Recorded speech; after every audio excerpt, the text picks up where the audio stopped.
میرے حضور نے ارشاد فرمایا جب کوئی شخص فوت ہو جاتا ہے تو اس کا جو سلسلہ اعمال ہے منقطع ہو جاتا ہے، عمل کے کھاتے کلوز ہو جاتے ہیں، لیکن فرمایا 3 سلسلے ایسے ہیں جو ختم نہیں ہوتے، 3 کھاتے ایسے ہیں جو جاری رہتے ہیں۔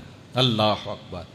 سب سے پہلے صدقہ جاریہ، دوسری بات میرے حضور نے ارشاد فرمایا علم جس سے لوگ نفع پائیں۔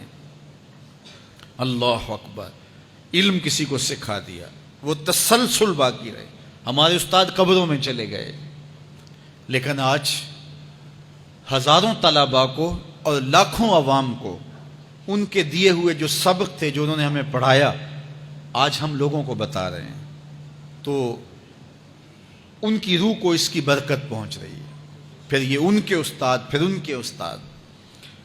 تو علم نافع یہ کبھی بھی کھاتے کلوز نہیں ہوتے۔ اور تیسری بات میرے حضور نے فرمایا نیک اولاد جو ماں باپ کے لیے مغفرت کی دعائیں کرتی ہے، یہ صدقہ جاریہ ہے، یہ کبھی بھی ختم ہونے والا سلسلہ نہیں ہے۔ میں کہتا ہوں کہ اولاد اگر نیک ہے، اہتمام سے دعا نہیں بھی کرے گی تو دن میں کتنی مرتبہ کہے گی ربنا اغفر لی ولوالدی، اے اللہ مجھے بھی بخش دے، میرے ماں باپ کی بھی مغفرت کر دے۔ ایک شخص کے 5 بیٹے ہیں، 4 بیٹیاں ہیں، 3 بیٹے ہیں، 4 بیٹیاں ہیں، تو اب سارے نمازی ہیں، تو روزانہ 5 نمازوں میں کتنی مرتبہ ربنا اغفر لی ولوالدی۔ تو اولاد والدین کے لیے اسپیشل دعا کرتی ہے جو ہے وہ نماز کے اندر، اور اگر اولاد صالح نہیں ہے تو نماز کے اندر دعا کرنا تو دور کی بات ہے، چونکہ وہ نماز نہیں پڑھتی، صالح نہیں ہے، تو دعا کیا کرنی ہے؟ ایسی اولادوں کو بھی میں جانتا ہوں جنہوں نے اپنی سکی ماں کا جنازہ نہیں پڑھا، سکے باپ کا جنازہ نہیں پڑھا۔ ویسے ایک ایسے بد نصیب کو میں جانتا ہوں جس نے واقعتاً ہی نہیں پڑھا، آیا ہی نہیں، قبرستان میں بھی نہیں آیا، لیکن بہت سارے ایسے لوگوں کو میں جانتا ہوں جو قبرستان میں آئے ہیں لیکن اپنے باپ کا، اپنی ماں کا جنازہ نہیں پڑھا، جنازگاہ میں کھڑے رہے، جنازہ نہیں پڑھا۔ آپ سوچتے ہوں گے کوئی ایسا بد نصیب بھی ہو سکتا ہے؟ میں کہتا ہوں ایسے بد نصیب لوگوں کو آپ بھی جانتے ہیں۔ یہ کون بد نصیب ہیں؟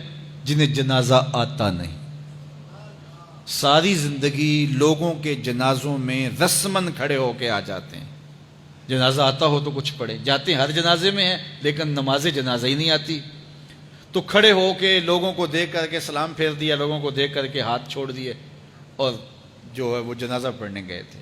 اور جب اپنے ماں باپ فوت ہو جاتے ہیں تو کیا سارے کام چھوڑ کے جنازہ سیکھتے ہیں کہ ساری زندگی لوگوں سے فراڈ کیا، دھوکہ کیا، آج اپنی سکی ماں کو دھوکہ تو نہ دوں، آج اپنے سکے باپ سے تو فراڈ نہ کروں۔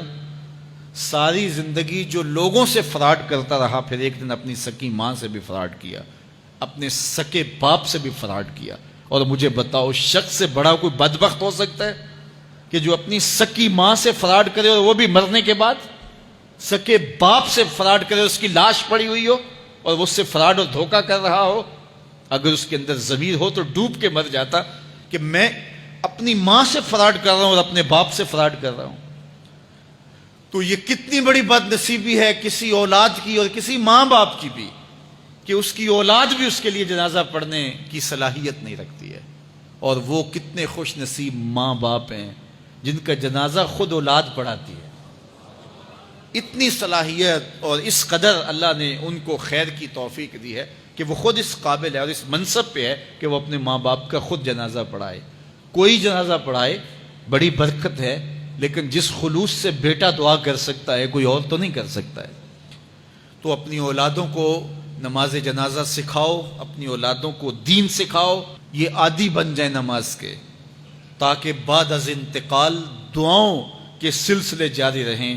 جو شخص روزانہ اپنے والدین کے لیے مغفرت کی دعا مانگے، والدین زندہ ہوں تب بھی، فوت ہو گئے ہوں تب بھی، علماء فرماتے ہیں ساری زندگی اس کے رزق میں بے برکتی نہیں آ سکتی۔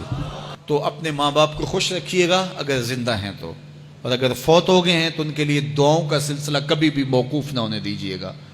5 گانا نمازوں میں تو دعا چلتی ہی رہتی ہے، اس کے علاوہ بھی دعا مانگے۔ اللہ آپ کو، مجھے، سب کو اپنی رحمتوں کے سائے میں رکھے، ہم سب کے ماں باپ کی مغفرت فرمائے۔